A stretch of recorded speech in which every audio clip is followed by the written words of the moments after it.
life is suffering. Right. Indisputable. What do you do about that? You voluntarily accept it and then strive to overcome the suffering that's a consequence of that. And you do that for you, and you do that in a way that makes it better for other people. And then that works. And one question might be, well, how well does it work?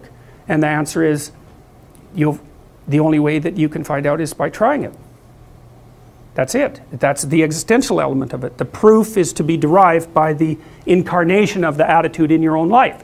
No one can tell you how it will work for you. It's the thing that your destiny is to discover that.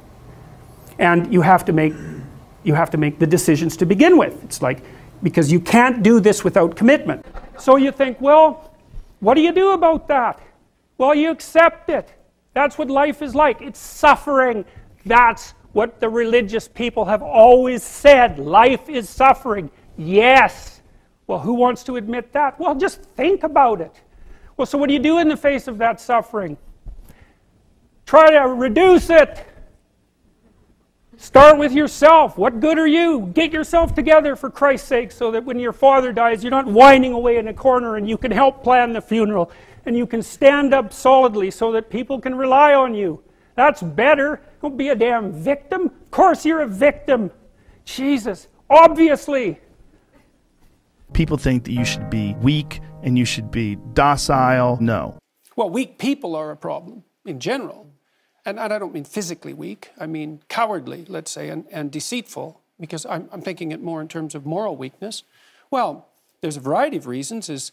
First of all, if you can't support your own weight, let's say, then someone else has to do it.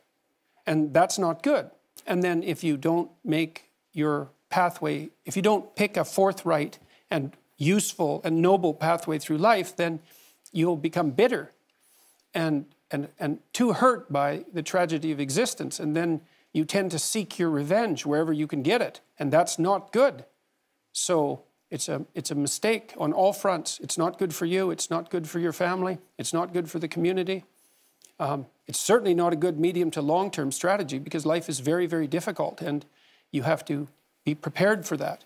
You should be a monster and then learn how to control it. It's better to be a warrior in a garden than a gardener in a war. This doesn't mean that you can't be kind if you're strong, but it does mean you can't be strong if you're weak.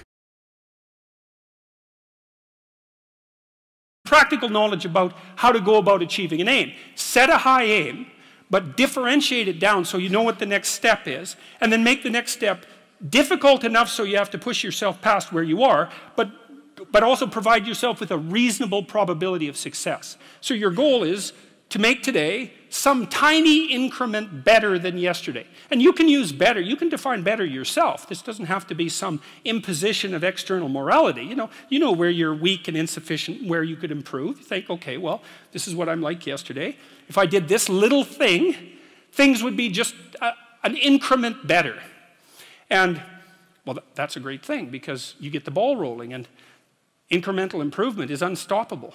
You can actually implement it, and it starts to generate Pareto distribution-like consequences. It starts to compound. And I've seen that happen in people's lives over and over. Well, people write me all the time and tell me that they're doing that, but I've seen that happen in people's lives continually. They make a goal that, the goal should be, how could I conceive of my life so that if I had that life, it would clearly be worth living, so I wouldn't have to be bitter, resentful, deceitful, arrogant, and vengeful. Like, that's sort of the bottom line, right? Because that's what endless failure does to you. It's not good. And that's what life without purpose and a goal does to you as well, because life is very hard. So you think, okay, well, I need to adopt a mode of being that would justify my suffering. And you can ask yourself that question. What would make this worthwhile? I quote Nietzsche, I think, in that chapter. He said, "He who has a why can bear almost any how."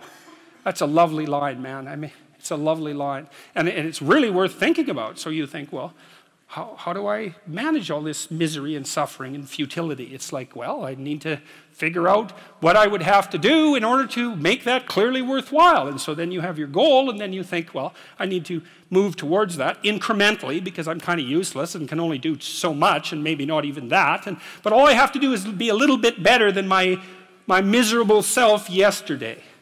And that'll propel you forward very rapidly. And you can succeed at it, which is also really lovely, because why not set yourself up for success, you know, because otherwise you'll droop around like a number 10 lobster, and, you know, that's just not good. You get all pinchy when that happens, and it's not a good thing.